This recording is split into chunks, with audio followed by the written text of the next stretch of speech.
with that, good evening and welcome to another episode of Moen After Dark on the College Football Mafia Network. I am, of course, Moen.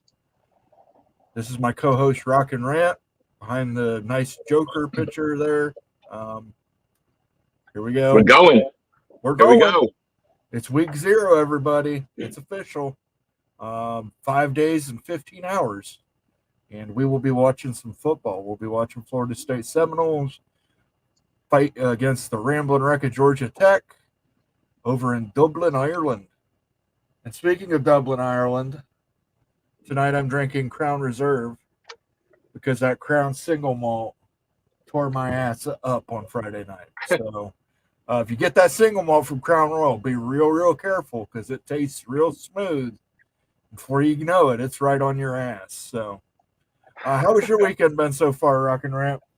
It was good. It was gorgeous out. Just chilled out, did some homework for the season, getting ready for the games. I mean, I'm not starting the world's longest pregame tailgate like you are since Friday, but Guinness Book is ready to verify the record once you're done. Yeah, the great thing about football season is there's pretty much a game on every night, so you can always tailgate. Even if it's a game you don't have any horse in, I tell people this all the time, put $20 on it. Instant fun. Absolutely. Fun. So, or some outlandish $1, crazy bet that, you don't even have to cost. If it pays off, you're a hero. If you don't, then you had a rooting interest for insanity to start. Sure, absolutely. Just do a 50-50 bet, guys. Do a 50-50 bet, and then if you hit it, fantastic. You can do the over-under. That's usually my favorite on a action game. Figure out the over-under when it's usually around 70-some points. Let's say hello to some people that came here in the chat. We've had people come in early. Clay Johansson says something I won't say, and for Moen, he says something I will say, go Big Ten. Oh, go blue, do something, get probation, something. Nathan says, hi, guys. Good to see you, Nathan. What's up? Timothy Green, good luck to all the college football teams this year. I hope they all have winning seasons. Well, it can't happen. Somebody's going to have to lose.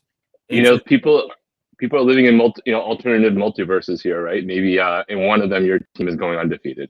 It's a good thought. It's got good intentions behind it, Timothy. I just don't see it happening. Adrian Rodriguez is here. Hello from Kansas. Good to see you, Adrian Rodriguez. Scavin, yes, is here. Hello, gentlemen. Good to see you, Scavin.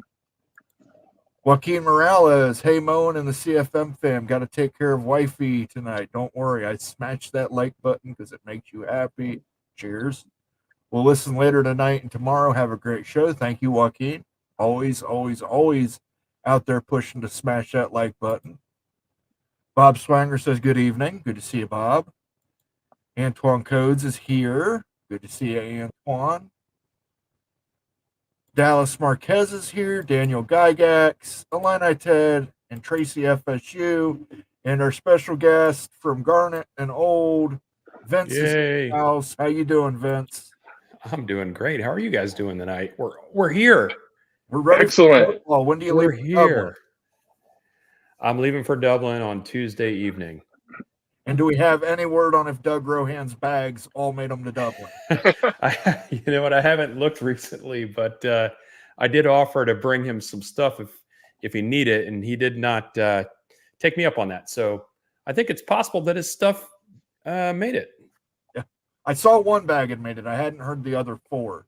He said he had 5. One made it, and he was hoping the other 4. So let's go ahead and start into this Georgia Tech Florida State game this weekend. What are you looking for out of the Seminoles? I am looking for a whole lot of running game is what I'm looking for. They released the depth chart earlier today, and we were just talking about this on our show earlier today.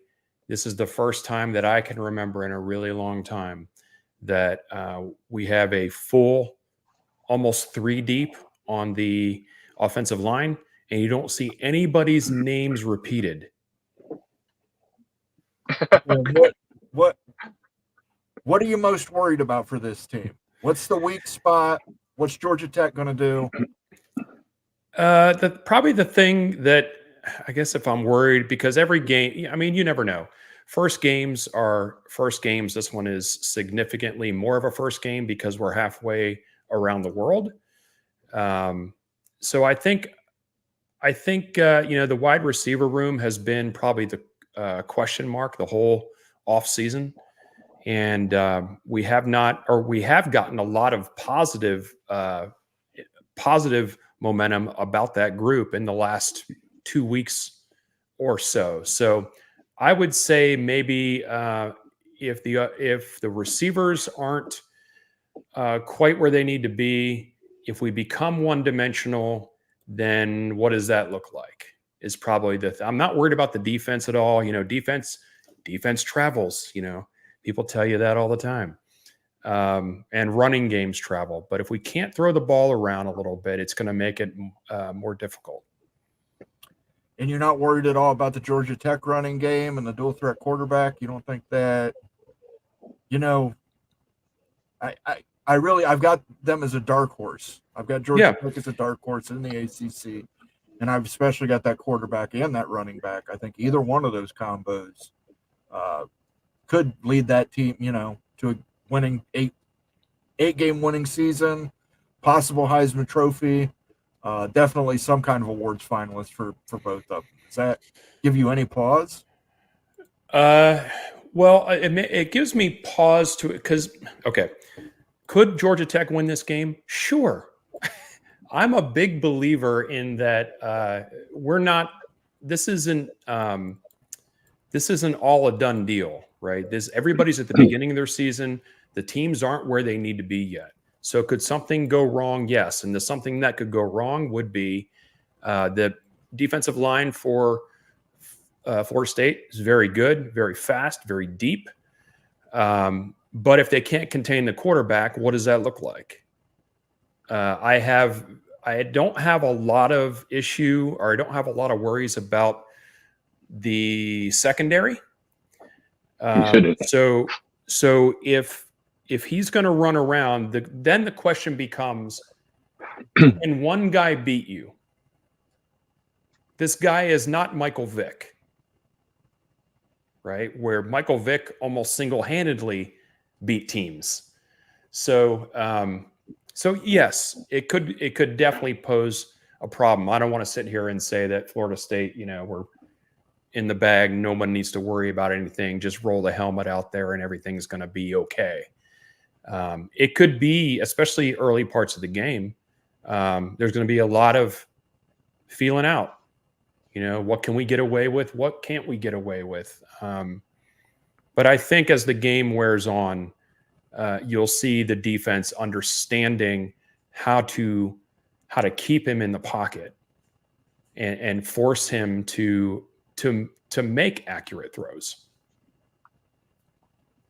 Yeah, to me, when I watch, first of all, let me start this because people have a hard time hearing. Apparently, they hear what they want to hear. I think Florida State's going to win this game. So it's more of like, what would possibly change that from happening to me when I look at everything? I mean, Georgia Tech, it is fat. It has a lot of speed, but they're not big, right? They're returning a bunch of people on the offensive line, but Florida State's defensive line is stellar and has, multiple dudes that could back up the dudes that are backing up the dudes. But so the biggest question for me looking at it under the how would this go south for Florida State is, hey, you're also, only returning 4 starters on offense, or unless things happen differently in camp that I'm not up to, completely up to speed on. And just how does that gel? Because a lot of the production from last year is turned over. And to me, it would be like, if DJ and the team aren't gelling initially and Georgia Tech gets to stay into it, it's not that I think Georgia Tech will beat them, is like, can DJ and the offense beat themselves in a way that opens up an opportunity to happen? What are you hearing in terms of how that's happening with DJ, Alabama wide receiver transfers, and just that whole mix? Like, what's the reports coming out of camp that have a little bit of the garnet and gold glasses on, but are still see-throughable? Garnet and gold glasses indicate that Mike Norvell is very happy with where DJ is at this point. As a matter of fact, I think he said it in a way, it's like, I couldn't be happier. So that's a good thing. And then, early on, like in the spring game, The receiving core, not great. Not great. But as fall camp has worn on, the offense has put together multiple days consecutively where the receiving core has started to gel. So, is it going to be enough for them to rely specifically on the passing game? No, I don't think so. And as a matter of fact, I don't think they want to do that anyway. Florida State is going to be a noticeably different offense this year compared to what people have seen of them in the last 1 or 2 years. They are going to rely heavily on the run, and it is going to look a little different. And because of that, that's why I don't worry so much about whether everything's clicking with the passing game yet. I think they're going to be able to run the ball. So you think they're going to be able to run the pass? Yeah, you got DJ's, but his ability and don't you guys have like 2 of the top 50 in PFF running backs for college or something close to that? Like you just got a really good 1-2 punch if somebody goes down. Yeah, the depth is there. The running back room is probably 6 or 7 deep. Now, I mean, a lot of people say, "Hey, we're 7 deep," but there's definitely first string, second string. But every one of those guys, can get the job done. And the reason why, I believe, the offensive line, like I said, there's a lot of experience there. There's a lot of depth there. There's a lot because of the bad shape Florida State was in for many years. There are a number of guys on that line that can play multiple spots, and the younger guys, that we've been waiting, that the Knoll fans have been waiting for to actually their names to show up on the depth chart, are starting to show up on the depth chart. So with that being said, you've got an offensive line that's experienced and deep, and you've got a running back room that is, diverse and experienced as well. And then you've got a quarterback that, say what you will about him, he's got all the tools. And with the right people around him, where he doesn't necessarily have to be the hero until things start to gel, I think it bodes very well. Well, speaking of which, we got a comment here about DJU from an Oregon State fan, by the way. Yeah. DJU is not him. FSU better have a top 5 offensive line. I don't know if he's him or not.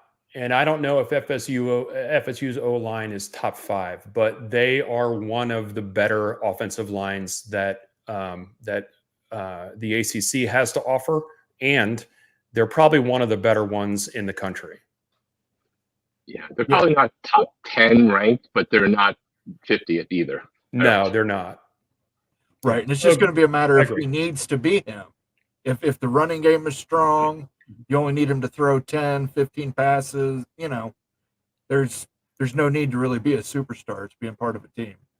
That's the hope, and Mike Norvell is really, really good about tailoring. And I saw somebody put a comment in there. Mike Norvell is really good about tailoring around the athletes rather than trying to square peg it.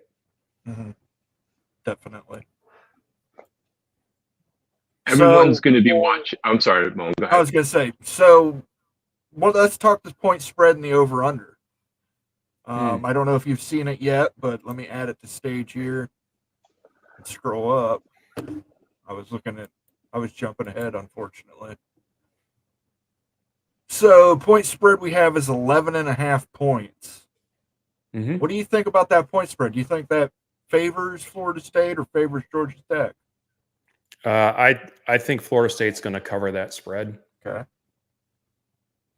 I do. Like I said, I think the early parts of the game will be what's going on here from both sides. There'll be people getting their feet wet a little bit, but eventually, I think the depth of talent is going to win out. What about the over/under 55.5? Do you think it's going to be an offensive explosion, or are we going to have a low scoring, feeling each other out for the first half? I could see it being an over. Okay. I could see that. Yeah, I could see that. Yeah, I think I will be playing some very small things to begin the game just to be invested and placing things after I see the first quarter because I think it's going to be two very dramatically different games depending upon just like how a new offense with a whole lot of talent but not a lot of playing time together gels and when that starts to happen. Like whether Florida State's winning going away or people are freaking out because they only won by a touchdown or 10 points, which I don't think anybody should be freaking out in game one. This kind of Right. scenario on the road. With all that teams, like when you didn't get to have a warm-up game, a tune-up game, you're in conference play on the road in a different country. But we all know how college football fans are across every team, especially on game one. Yeah, Mike Norvell has shown to be able to get teams ready for game one. Not to say that that's always going to be the case, but at least historically, he's shown that the team is prepared. So I have some confidence with that as well. Who do you think, like two players to name, who do you think is a breakout player that's been around for a second, or whether it's an existing player stepping up into a new role or taking that next leap, or even the transfer portal? And is there a true freshman from the recruiting class last year that you got your eye on for all the casual viewers, since literally everybody will be watching that game? Yeah, it's kind of tough. I mean, I'm like waist deep in it, chest deep in it all the time to be able to pick someone. Jalen Lucas, who has not been around for a second, he's brand new to the team. He's the younger brother of Chakai Douglas. He is lightning in a bottle, and we're going to see if you don't already know the name, then a lot of people are going to learn the name pretty quickly. Fast as fast can be. And so Jalen Lucas is one. Let's see. Cam Davis. Okay. And so I'm talking about brand new guys to the team, because I think if we throw out the names that a lot of people know, it's like, well, yeah, of course. Cam Davis, running back, everybody wanted him. Florida State was fortunate enough to get him. Looks like, you've heard jokes about him. He looks like, he's been in the league for 5 or 6 years. He's got that mature look about him, and he is built for destruction. What do you think about Roydale Williams that came over from Alabama? Love it. Okay. I think, yeah. I'm not, it's tough with the running back room because, like I said, there are so many bodies there. The one that gets forgotten about a lot is Lawrence Toafili, because he's made a bunch of splash plays in his career, but he's never been the guy. Right. And he's going to have a lot more the guy time this season. But Roydale Williams, yeah. I've heard people say that, he wasn't all that at Bama. So why should Florida State be excited about him? It always goes back to me with the coaching staff. They have the ability to get the best out of the players that they have. Yeah, sometimes you just need a change of pace, right? There are plenty of people who are transferring from one program to another across college football that either never got a shot, so you don't even know that they didn't have the talent, or just literally needed a better alignment with the coach or a change of scenery, right? Yeah. So to make the assumption, I mean, look, it can go either way, but there's plenty of examples of it working out amazingly for almost everybody who has any interest in college football has had a player that's done that for them. I always tell people, do you have a job? And they say, yeah. Is that the first job? Is this the first job you ever had? No, I've switched jobs many times. Well, why did you switch jobs? Because it wasn't going so well, or I didn't get along with so-and-so, or I don't feel like they were using my skills correctly, whatever the case may be. Change of scenery, just like you said, sometimes works wonders for people. You and that logic, how can you do that and talk about fans? I don't know. I try, man. I really try. And I'm guilty of it too, but I feel like I'm pushing against the tide here though, because there's not a lot of logic going on in the social media world. All right, Vince, give me a name on defense. One of the new defensive additions that you really that we're going to hear a lot this year. A new name. Well, how about I'll start with a name that people heard years ago and were really excited about, then kind of went in the doghouse a little bit, but I think is about to be back in full force, and that is Kevin Knowles. When he first got to the program, he was in his natural spot. For the last year and a half, 2 years, they had moved him to a different spot, and while he did okay, it really wasn't natural for him. He's gone back to his natural position this year, and I think it's going to really pay big. Let's see who else. Here's a name that I was shocked when I saw it on the depth chart today as an or. And so in the Florida State depth charts, they will write so-and-so or so-and-so. So if you're not familiar with depth charts, and that lets you know that someone is kind of neck and neck with someone. Blake Nicholson, who is a linebacker, is in a starting role as an or with Cam Riley, I believe. So Blake Nicholson, a lot of hype coming out of high school, but he was a little small. He's a little on the small side as far as weight's concerned. But he's put on some weight, and to see him at that, at the starter level, I was pleasantly shocked to see that. Surprised you didn't mention Marvin Jones Jr. I'm trying not to talk about him. Okay. You I'm trying to keep him on the radar? No, just because when I was going to school, Marvin Jones his dad was there, and he was just everything you would want in a linebacker, right? And just like Hall of Fame, and there are legends written about it. They wrote songs about him. When Marvin Jones Jr. didn't go to Florida State, and I understand why he didn't, it was crushing when a legacy of someone of that stature doesn't go, to the dad's school. It really, really crushed as a fan. But then things don't necessarily work out the way he wants them to go at Georgia. Here we go back to change of scenery might be the right way to go. And he's done nothing but impress since he's been here. But man, I don't want to throw more pressure on the kid. But honestly, aside from injury, he's going to be amazing this year. 5-star coming out of high school. Yeah. I believe he was the number 2 edge in that class. So yeah. And we've got impressive Patrick Payton. Yeah. Patrick Payton on one side, Marvin Jones Jr. on the other side. I mean, that's some good stuff right there. That's some good ingredients to make a pretty tasty cake. Speaking of old school names, who's your favorite Seminole player of all time?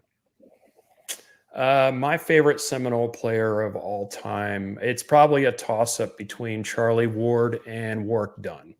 Okay.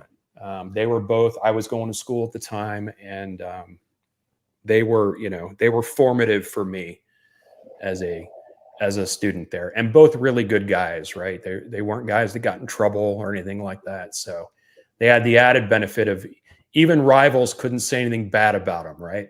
So I think that's pretty fair. That's pretty fair. I don't, right? I don't remember having anything negative to say other than I wish we would have had Warwick Dunn. And Charlie Ward, I wasn't mad when he played for the Knicks.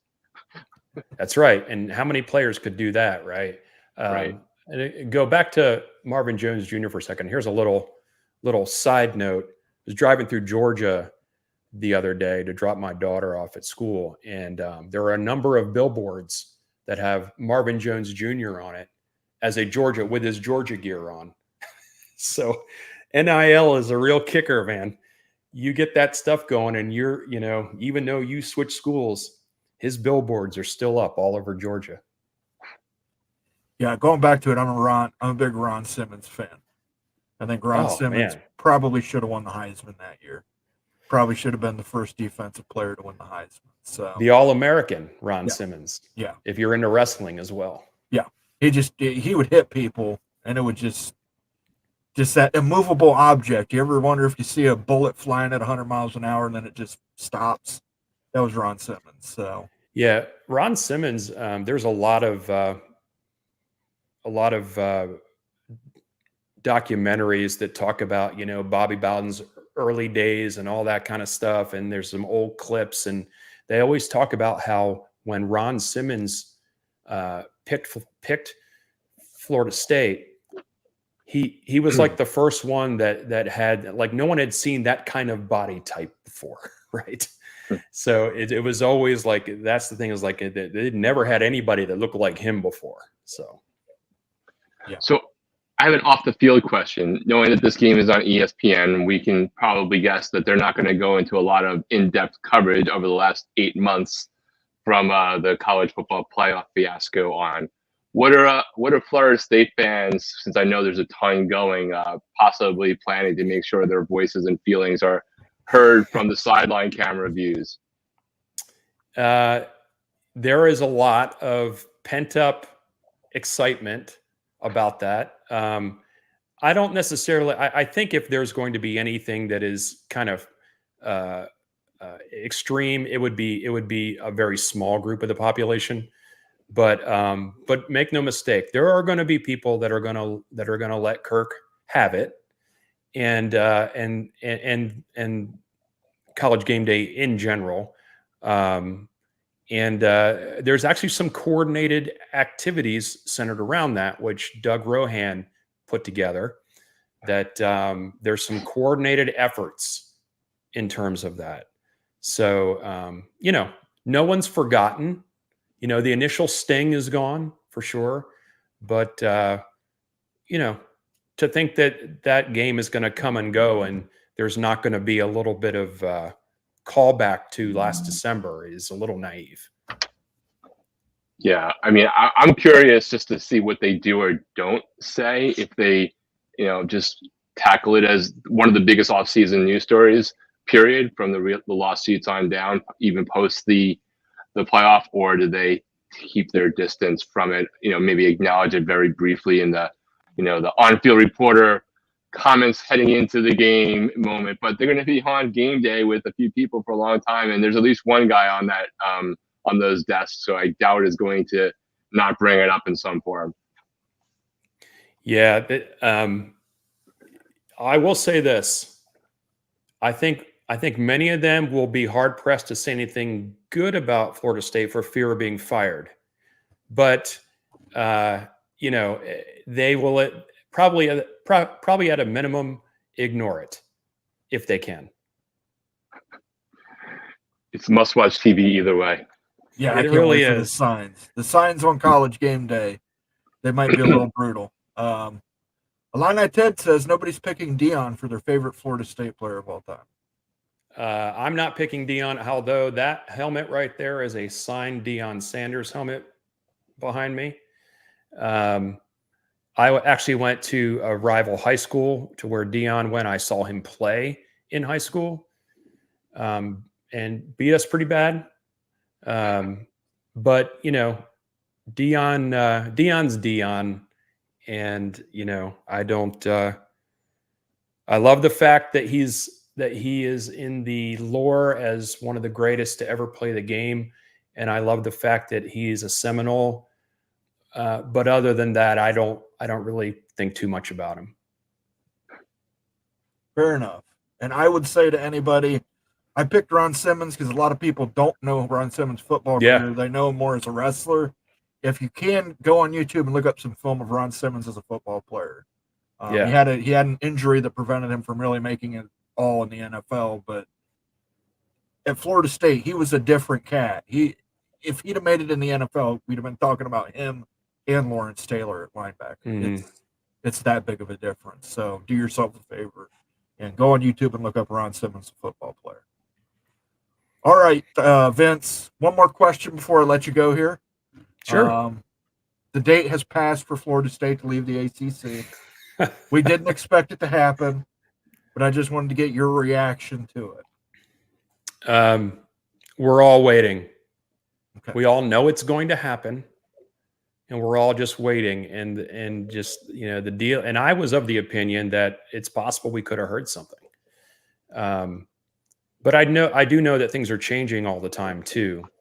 And the deal is Florida State is going to move when they feel like the timing is right and the dollars are right and those kind of things. And even though as a fan, I want to be able to say, thank heaven this is over so we can move on to the future. As a fan, I do understand that it's easier said than done. So, but I know keep your eye on February of next year. I know everybody keeps moving the goalposts. I get it.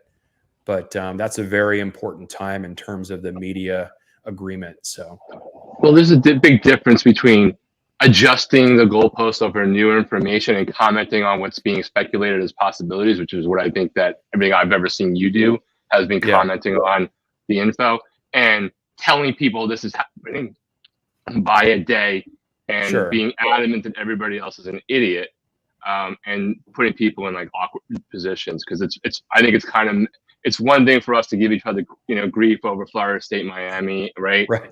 It's another thing to like take advantage of people's like emotions in like a kind of to me a messed up way that makes it seem like your school isn't what it is when everybody, no matter what the date is pretty confident Florida State's going to find itself in the right spot someday, somewhere, and not 2036, right? So correct. There's talking about the stuff, and there's being adamant that stuff that are not necessarily true. I mean, let's be honest about it. I mean, our numbers went through the roof when all this lawsuit stuff, started up, and as a YouTube streamer, I love the fact that people were interested to talk about it. It really made the shows more fun.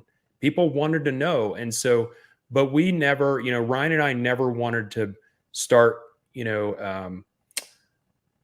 just trying to lure people in, with stuff that we didn't know. And because it's very emotional. We're all fans. It's very emotional. And right or wrong, a lot of Florida State fans do not feel like the ACC has been, the right place for us for a real long time. So they're, emotionally they're done with it. So when people are, when they're already fanatical, and then on top of that, with the passion and the emotion for something like that, you're right. People have and are still taking advantage of people wanting to, know the date. I want to know the date. I want to know the date. I want to know the date. Nobody knows the date except for the people that are going to make that decision. Right. Yeah. 100%. I want you guys to get where you want to go because I know that's a domino that needs to happen for the others to happen. Right. And there's me making a comment about that thing isn't happening is a totally different silo conversation of Florida State's 100% right. They should get the hell out of this conference and I hope they get where they want to go. But this conversation over here is unfair. Or at least talk about it as speculation and have the water cooler conversation. That's what sports radio and then YouTube communities and social media are all about.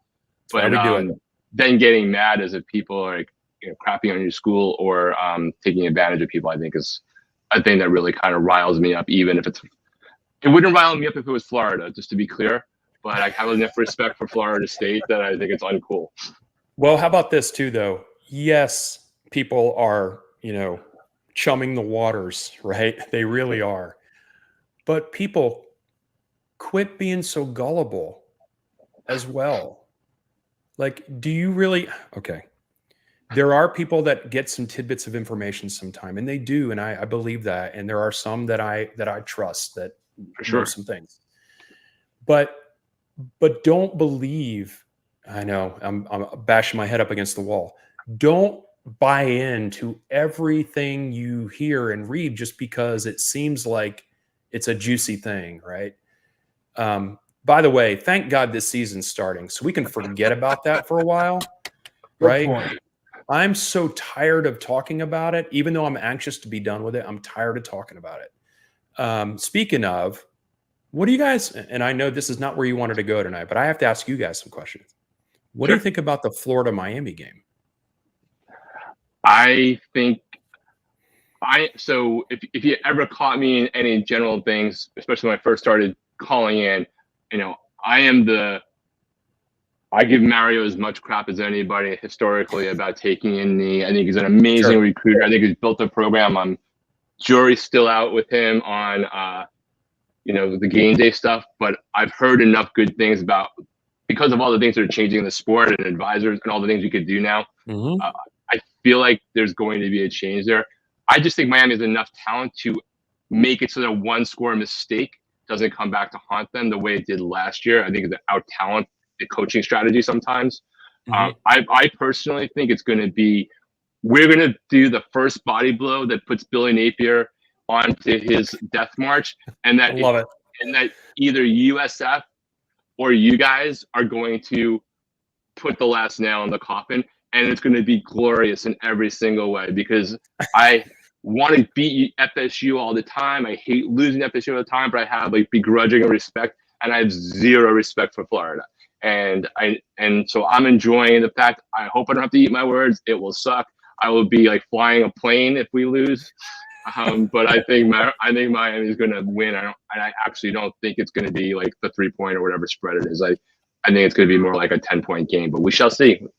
We have you guys first up, and then 7 days later, hopefully we can all laugh at Florida and watch them lose 3 more times in the state.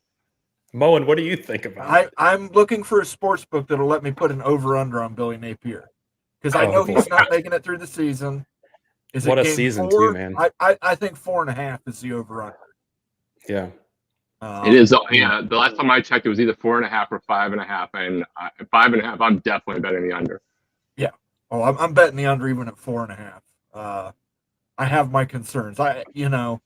Florida has really whiffed at hiring a good coach since Urban Meyer left, and I think once he goes, they have to hire a superstar. They cannot invest in a young coach again. They need to get a proven name in there. I don't know what name that is, but they need to get somebody in there. Yeah, it's tough. I mean, like most rivals, I enjoy when the rivals are down. I do. But it is also, it's almost unfathomable. I have a hard time with that word. That Florida could be down that bad for so long. Yeah. With the resources they have, and the history they have. So yeah, it matters to hire the right person, right? It absolutely matters. Yeah, it does. I mean, go ahead, Mo. Sorry. No, I was going to say they can't miss this. The coaching hire has to be the right coaching hire this time.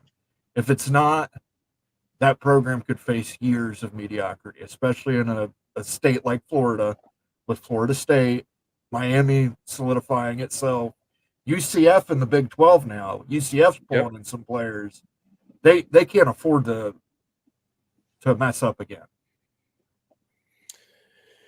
Yeah, the beauty of that is beauty of it. I don't know if that's the right word, but with UCF, bringing in some more money now, they're going to be able to keep more kids home, so less kids will be leaving the state. USF's got to get their act together a little bit, and I think they're kind of on an upward climb too. But they have a great quarterback. I don't know, they have the team around him, but they have a great quarterback this year. But it's going to be fun. I'll be leaving, like I said, on Tuesday to go to Dublin, and I will be one of the people making sure that the College Game Day crew understands that I'm not happy with their work. Well, everybody, you should have safe travels there. Let everyone know where they could find you, especially your social media this coming weekend, to see some of the fruits of your labor and where they can check out your shop. Absolutely. I am at VC Knoll, and I am one of the hosts of Garnet and Old. So Garnet_Old. It is a fan-focused show. Our moniker is no inside info, no contacts, no problem. We do a weekly show every Thursday at 7 p.m. And but this week we're going to be having quite a few live things happening from Dublin. Nice. As a matter of fact, on Friday, if any Knowles here are going to Dublin, on Friday we're going to be doing a live show from Porterhouse Brewery. Doug Rohan is going to be there as well, so we're going to do a joint show there. But anyway, Garnet and Old is the name of the show. We'd love to have some of you guys come over and check it out, even if you're a rival. I think you guys could probably attest to this. Absolutely, I watch. We definitely do some rival picking on people, but it's not like your normal, unabashed trolling nonsense that goes on out there. Although some of that is funny sometimes. Of course. Yeah, it's a great show. Everybody should follow Vince on Twitter at VC Knoll and watch the Garnet and Old show on. You guys are on YouTube and Facebook still, right? We've been going strictly to YouTube, Okay. just as a test to see kind of how that is going, and we're not necessarily going to stay that way. It just depends. We're trying to push people to YouTube. Some people are just holding on to Facebook, like it's anyway. All right, if you're going to watch on YouTube, people. Watch there on you go. YouTube. Thanks so much for joining us, Vince. Have a safe trip to Dublin. Enjoy your time there, and we will be watching throughout the week on your channel to see when you guys pop up. Thank you so much. I appreciate it. Go Knowles. All right, cheers. All right, thank you again to for Vince for coming on here. And I will put the crowd cheer on there as soon as the soundboard decides it wants to work. There it goes. Yeah, he has Doug Rohan a lot on the show. If you know Doug Rohan, the lawyer from Atlanta, Georgia, who's been following the Seminoles court proceedings. So he's going to be on there Friday night. So tune in there on Friday night. We will be on Friday night. We're going to try and have a Georgia Tech person on here for Friday night. We want to give fair coverage. So we want to do a point counterpoint. Vince has just scored a point. Let's see if the Georgia Tech guy can score a counterpoint. It's going to be, it's going to be awesome to have a conference game kicking off next Saturday, right? With storylines all over the place from the moment the pregame show starts, and even in the couple of days beforehand. I think it'll be super interesting to watch Pat McAfee both on his YouTube only segments versus what's on ESPN, because I'm sure he's going to have a lot of interesting takes that he may or may not be able to say on air. Yeah, it's going to be interesting to see. I think College Game Day in Dublin is going to be pretty awesome, guys. The signs alone, I've seen some of the signs. I don't want to violate any operational security here for what they've got going on, but I've seen some of the signs on Twitter. It should be fun because I think Florida State's probably going to outnumber Georgia Tech 4 or 5 to 1. So get ready for the Kirk Herbstreit signs and the Paul Feinbaum signs. Oh yeah, this is going to be epic. And if they don't show it correctly, social media will do the job on Twitter anyway. So we will be seeing the things that they won't show. Definitely follow all these guys out there, but I have a feeling we'll see things trending on Twitter/X. Sorry, I'm still calling it Twitter till I die. I will call it Twitter till I die as well. Old Dad says, "Go Nose, sooner is better." Terry Kane says, "Josh Pate gets the L, no news." Josh Pate never has any news. You should come over here. We also don't have news, but we're a lot more fun. CHJ229 thinks Lane Kiffin takes that Florida job.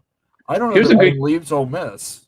Yeah, here's the question: if Ole Miss has the potential to spend as much money as they want to keep him, and if his program's already, it's going into the season, top 6, 5, 7, depending upon whose rankings and predictions you look at. I think Ole Miss of 10 years ago for sure, but they have the money to keep him there. Whether he just wants to be in Florida and feels the prestige of being, the guy who succeeds the other two, the old ball coach and then the old Ohio State coach, and be the third versus he could just be the legend at Ole Miss if he wanted to, if he does the right thing. Yeah, We shall I've see, got, though. we won't reveal our playoff things, but I got Ole Miss making it quite far in the playoffs. So I think Ole Miss is probably where he will stay. Yeah, speaking of which, if you haven't joined our Discord, please take a time. There's a link in up in the chat, or afterwards you'll see it hopefully in the description. I would love everybody to throw your conference and playoff picks into the channel we have there, so we could at least talk about it. And just a reminder that we also Moen put a couple of picks programs together with ESPN. We permalink those in the Discord as well, and he shared it on social. I don't know if you want to bump that up again to get some more people signed up. I will get that link again. But before I do that, let's read some comments.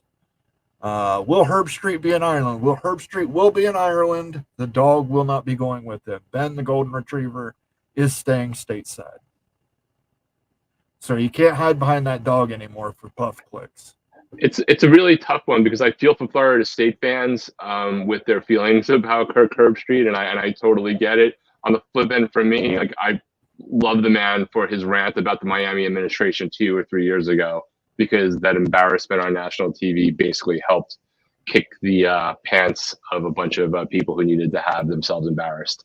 So, like, I love him for that, but I totally understand the vitriol from Florida State.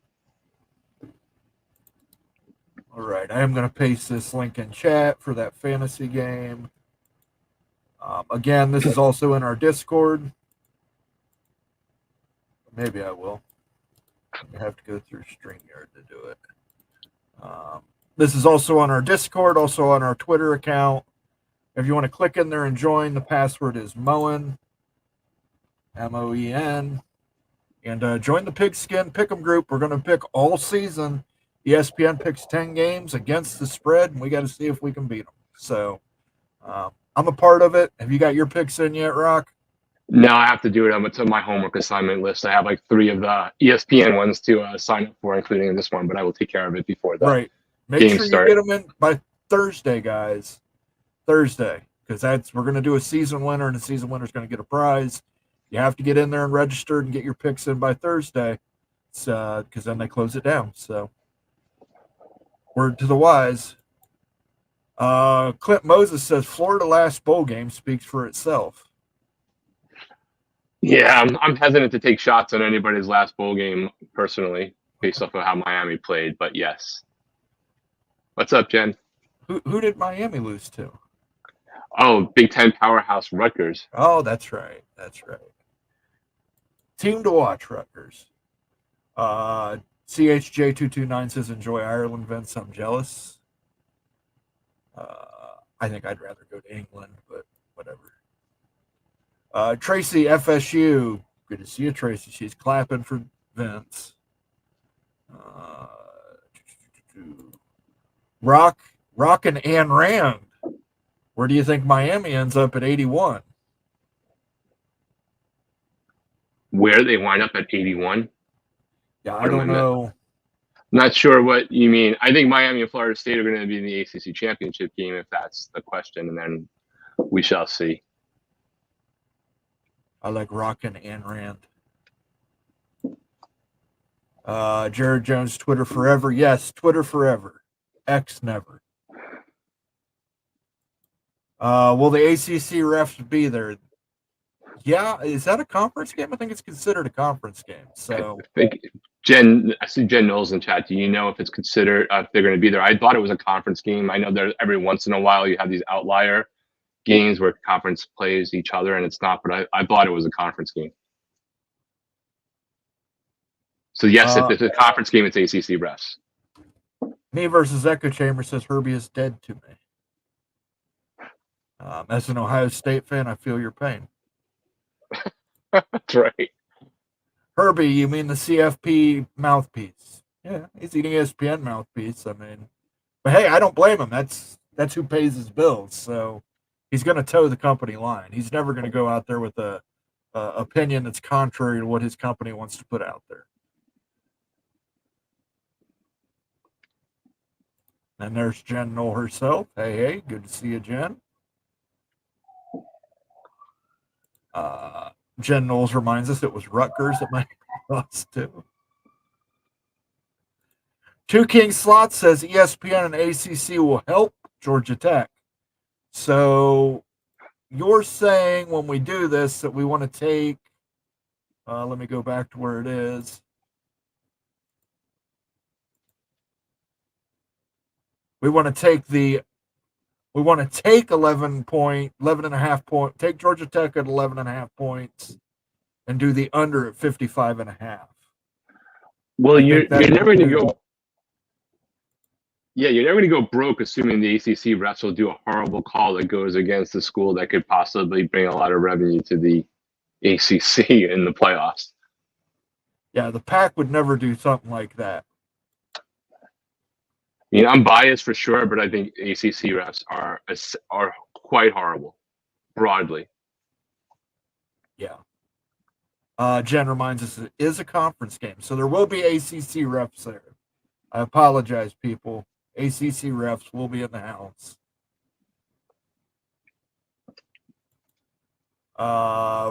Ralph P., good to see you, Ralph. Yeah, ACC refs will be there, but rather they were not. Well, can't have your cake and eat it too. Echo Chamber says, side note and totally off topic, but his Big Ten sleeper this year is Nebraska. I don't know that Nebraska is really a sleeper. But that said, I haven't really heard a lot of people talking about Nebraska as that like one to watch. Like we're in the Big 12. I've heard multiple people agree with me on like a West Virginia or even in the ACC because their schedule is so light, you know, an SMU, not to win the title, but to have like a good season for their first season. I haven't really heard anybody say that Nebraska is going to surprise people from the middle of the pack, but no one's put them at the bottom of the pack either. Nathan Campbell clarifies, which of the three conferences does Miami end up in, ACC, Big 10, or Big 12? I think ultimately it's going to be the Big 10. I don't think it's the ACC. I would say Big 12 more than the ACC when it all washes out. I still think you got to wait for a few dominoes to fall and see things happening. I don't think anybody's getting the timeline that they wanted to or hoped or prayed for, but it still will eventually shake out to something that sees the ACC exist, but without their top 4 to 6 brands. Line Ted says people that don't toe the company line get fired from ESPN. See RG3 and Sam Ponder. That was a cost-cutting measure, though, even though they're paying out the entirety of the contract. Yeah, I'm not joining the QAnon thing on that, honestly. Like I worked at Disney. I've been there for layoffs. I've seen people get paid out in contracts before. It always happens in August. Just I get why people think that, and I don't know to be right, but I've seen people who just launched biggest movies of the year for that company and get praised for it and still be out of a job 2 weeks later, and people were shocked. So could it be the case? For sure. I mean, I put nothing past anybody, but as someone actually worked there and was in the layoff zone of August, like weird things happen at Disney. It is the happiest place on earth to go visit if you're 13 or 6. It's not necessarily the most amazing place I've ever worked. It's the worst company in the world, and it's not even close. Almighty Finn joins us. What up? Good to see you, Almighty Finn. You just missed VC. No. Echo Chamber, just watched the Big Ten training camp on Nebraska, and Matt Rule is super impressive. You can tell that his players are being molded in his image. Yes, that's a good series on the Big Ten Network. If you have the Big Ten Network, tune into those training camp series. Lots of fun stuff. You get to learn stuff. Is that a team-by-team thing they do, or is that like a Hard Knocks version where they focus on like one team a year kind of thing? No, they're going to every school. It's a tour. So they're visiting. Oh, so that's like ACC has something similar. It's like a road show, but it's only an hour show, and it doesn't seem to be quite as extensive as what you're talking about. It's not on the same level as Hard Knocks. You're not getting, every little bit, but I mean, it's an hour show, and they do a Big Ten training camp, and they hit everybody. That's like ACC road trip has that. I think SEC has a version of that. Big 12 obviously does not, unless they have a digital version only. Yeah, but regardless, Big Ten does it better. I'm sure they do. Wait. Just me saying that ACC has one, they just did it, doesn't mean I think they do anything right. It's the equivalent of ESPN, the OCHA for ESPN in terms of pecking order. Is it like being in a forest when a tree falls and doesn't make a sound if no one's around? Does it really happen if nobody has ACC network? Yeah, the only way you can tell they're doing a good episode is who their guests are. If you see who they sent out to do like the Duke episode with Manny Diaz, there's like, who are these people? Except for like one person, maybe. Tracy FSU says ESPN is that petty, and they won't fire Kathleen Kennedy. Me versus Echo Chamber says yes. That is amazing how she has stayed in her job that long. Yeah. It's a good overview of the teams and allows a sneak peek in each team. Yeah, I like it. I watch Big Ten Network all the time. It was great. So it is great, I should say. People keep saying it was politics, but Sam and RG3 only had one thing in common. Seminole Spear, Seminole Spear. It's amazing that they put a Seminole Spear on there. Well, Jen, I guess Rock is going to disagree with you. Personally, I don't put it Wolfpack past as them. bad. I just having the amount of, it's so obvious at the same point that I just find it hard to believe that they would do that, knowing how many freaking lawyers that company has to go through any layoffs, whether it's talent or whatever. It just, that's the only reason why I'm skeptical, because it's so damn obvious and it so opens you up to even to potential lawsuits. So they're still paying out those guys, so it's not like they're depriving them of their money. I'd feel less. I'd feel if I had heard about other just like normal staff layoffs in the same period, it would make me be more certain that it probably wasn't that. But because it's the only things I've heard, I keep open the door that it is them just being that petty and that horrible as I believe they are. Don't mistake me saying I'm doubtful for being an apologist for ESPN and Disney, because I'm not. Disney is evil, people. Don't support Disney. I have ACC Network. I think I've turned it on twice in the last 3 years. It's on my YouTube TV package. I'm the same way, Illini Ted. Unless there's a game on there that I have to see, I'm not watching it. I mean, but you're missing the greatness of the future game of Duke versus SMU that is going to be in high demand. Blue Devil, yeah, SMU. I can't imagine their training camp is going to be good. Speaking of SMU, let's go ahead and pick the other games. And one of which is SMU at the Nevada Wolfpack. Talk about putting a hard challenge on themselves with the first game of the season. 27.5 is the spread. For SMU? For SMU. Yeah, I'm a big Rhett Lashley guy.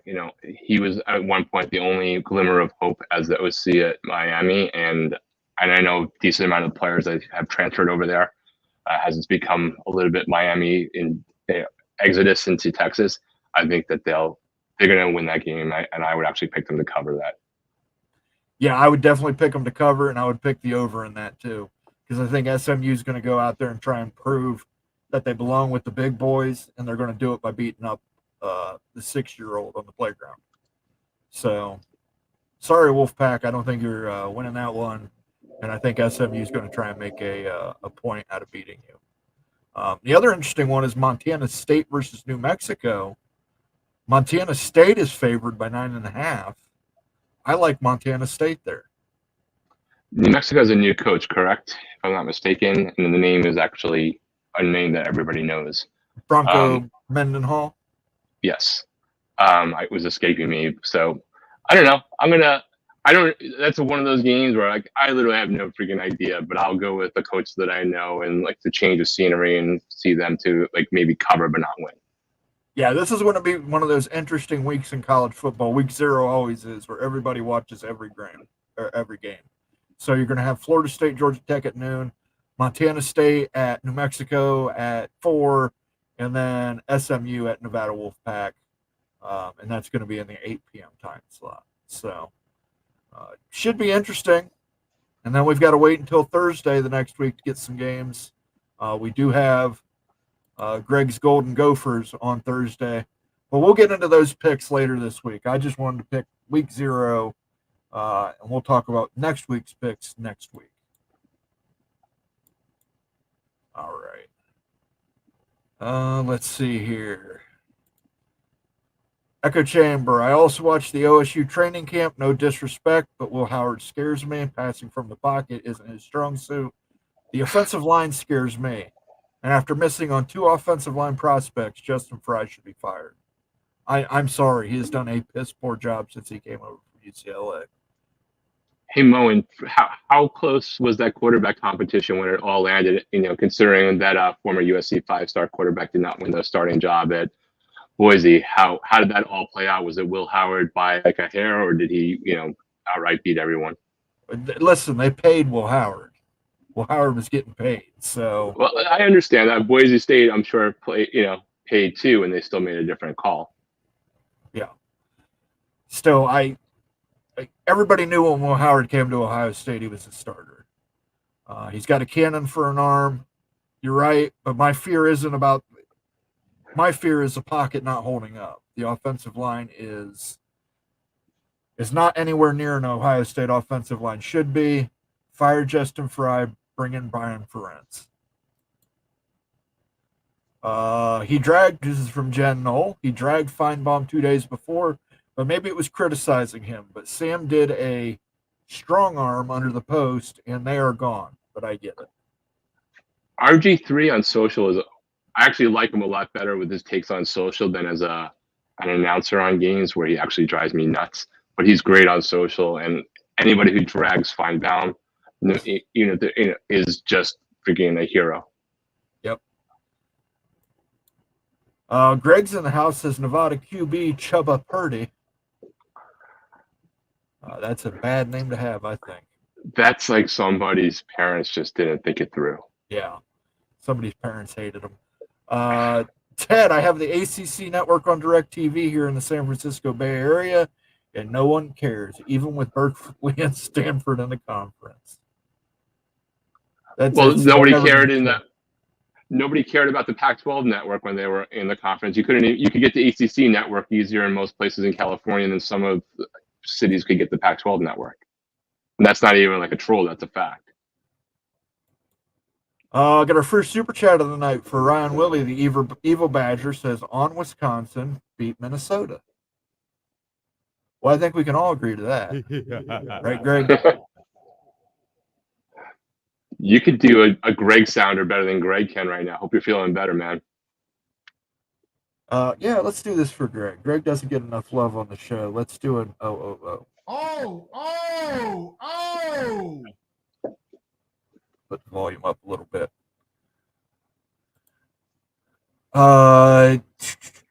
Daniel Gygax says he'll take Nevada. Bold prediction. That's you got to take a flyer. Let's get this straight. Moan is not scared to pick the Golden Gopher versus Tar Heels game. I'm waiting. I'm going to tickle their ass with a feather and make them tune in next week to hear me pick the Tar Heels, Greg. Greg, I'll make you feel better because you're sick. I picked the Gophers over the Tar Heels. I'm not a big believer in this team and Mac Brown still being the guy there. Nevada and the points, I should say. So Daniel Gygax is not picking them straight up. I didn't assume that. So Daniel Gygax says Nevada has the nicest high school stadium in D1 college football. No longer. That belongs to Northwestern now. Oh, that's right. They have their temporary stadium. Hawaii's sort of playing in a glorified high school stadium right now, too. I couldn't get the Pac-12 network on DirecTV, and Berkeley's campus is 20 miles from me. Did you miss anything, though? Well, I had 7 versions of the Pac-12 network down here, and I guess I made it up for Daniel. COVID didn't take me out. Good to hear you're on the mend, Ryan. Good to hear. Love to hear it. Greg agrees with you, so I assume that's why you highlighted that one. Rocket Morant is a genius. Just want to make sure it's clear. Nathan Campbell wants to know, who do you think the new TV partner for the Big 12 is? I don't know that there is a new TV partner. Got to have more inventory. Yeah, they can expand with their current partners depending upon where they want to put those time slots. Yeah, I don't think they necessarily need a new partner unless they add massive amounts of inventory.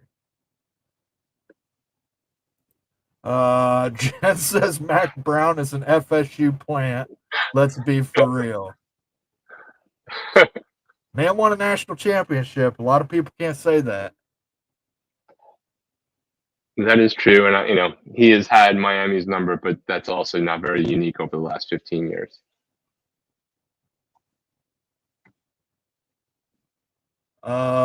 Who's taking the Bally spot? I have no idea. Bally's has been passed around like a hot potato recently. ESPN Triple Plus is the new Big 12 partner. Can we stop with the pluses on the end of things, people? I'm really tired of that. Disney Plus and ESPN Plus and, everything plus. Well, Venue's now minus, right? Yeah, Because they're not Venue gonna is be minus aligned. because Fubo, it's too hard to keep up with all these streaming Fubo pages. made them go Fubar. Yeah. Fubo went Fubar. Trying to say that 3 times fast. All right. So we're probably going to wrap it up here. I got a little mowing rant I want to do, but rock and rant. Anything else you want to cover tonight? No, still amazed at some of the Georgia Tech recruiting prowess of last week with bringing in an interior lineman rumored for $800,000, and just seeing if that means anything what follows. Just since we're on a FSU Georgia Tech week, trying to play with the big boys. We'll see how that works out for them and their team, but looking forward to waking up super early here on the West Coast to see Florida State and Georgia Tech, and see how all that offense comes together for Florida State. I think they're going to win it, covering when it's all said and done. I think it just might be a slow first quarter as everybody gets their sea legs underneath them, but should be good either way to get back into the swing with actual football and put realignment at least on the back burner, if not on the shelf. Yeah, I will say this. They also flipped a linebacker, I think, from Georgia, which is pretty damn impressive. To flip It is. A linebacker from Georgia to Georgia Tech. Mac Brown lost to a 2-win FSU team. Somebody had to do it. Tracy says, enjoyed the show. Good night and go Knowles. Before we go, I have a mowing rant because everybody loves mowing rants. When I'm ordering a pizza from a place that I have to drive an hour to pick it up, I am not leaving you a tip on the online order. You should not default that selection to leaving a $6 tip. I'm not doing it. I'm leaving a $0 tip. And then when I get to the pizza shop and you've got a tip jar on the counter as well, I am not putting anything in the tip jar. I am picking up the pizza. You will not drive an hour to my house to deliver it. If you deliver a pizza to me, I will pay you a tip. If we're in a restaurant and the waitress is bringing me food, I am a generous tipper. I am not paying a tip to Donato's for making a pizza. That's what they get their salary for. And I agree that it's not a good salary, but they're all teenagers in there. So that's exactly what teenagers are supposed to do. Work low-income jobs to make money to afford their own car insurance and their own gas. That's what I did. That's what everybody can do. Enough with the damn digital tips on digital orders for pickup orders. And don't put a tip jar there and then look at me like I'm going to put money in that tip jar. I'm taking my pizza and I'm leaving. And if you fucked with my pizza, I don't care. I'm eating it anyway. So clearly, we will not be getting an NIL deal from Donato's Pizza somewhere in Ohio. You will not. If you deliver my pizza, I will tip the driver. I'm always generous with things like that. But if it's a pickup order, there is no reason to tip anybody. That is ridiculous. Donato's makes enough money in Ohio. They can pay their staff a decent wage. They don't need my tips. It's digital tipping terrorism. You feel compelled to tip so that they don't screw up your order, that you don't find out till you get it on the way home, or that your order's late. It's never, ever, ever, ever tip at $0. It defaults it at $6. And Donato's Pizza is expensive enough as it is already. If I order 2 pies from Donato's, it's damn near $40 with coupons. And then I have to drive an hour to pick it up because that's the closest pizza shop, Donato's shop, to me, and an hour back. I am not leaving a $6 tip for driving an hour. They should pay me a tip for driving an hour. That's the way it should be. I should get an automatic $6 deduction from the total bill for picking it up an hour away. Do you live in a pizza desert, or is that just like a great pizza store that you're willing to drive far to get? I'm not in a pizza desert, but they serve what's called Ohio Valley pizza here. which is a style of pizza that's disgusting. I won't eat it. It is like Detroit pizza, white trash cousin. It's Or is it like a nasty. tomato soup or sauce or something? Yeah, if you look up Ohio Valley pizza, it's a nasty style. I prefer Columbus style pizza, which is tavern, thin crust, tavern cut. Although at Donato's, I usually do get a hand tossed. Here's my pizza order. It's always a hand tossed. I get Asiago cheese, fresh mozzarella put on it, extra provolone, double pepperoni on a hand tossed crust. It's awesome. You fold it, you eat it. It's fantastic. And then I got to get classic pepperoni for the other person in the house. So she prefers the classic style. So that is what it is. That was a classic rant in support of classic pizza and classic tipping structure. Yes, see, thanks. Tips are out of control. I agree, Tracy. You don't need to tip people in the I don't tip people at McDonald's. Why am I going to tip people at Donato's?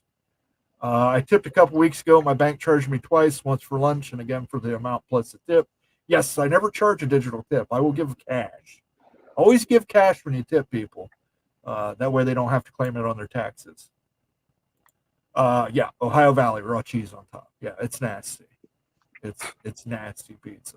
I could go on a whole other rant about Ohio Valley when I ordered my first pizza when I moved down here. But we'll save that rant for another day. Just absolutely nasty. So tomorrow at 8 p.m. we have the Big 10 Mafia show. Tuesday at 8 p.m. we have the Big 12 Mafia show. And Friday at 7 p.m. we have the Big Freakin' Friday show. We're probably going to do a Wednesday members only stream this Wednesday if Nate is feeling up to it. If not, we might do a Mow and Play stream. I want to thank everybody for tuning in. For myself and Rock and Rat, we hope you have a good evening. If you've been drinking, do not drive.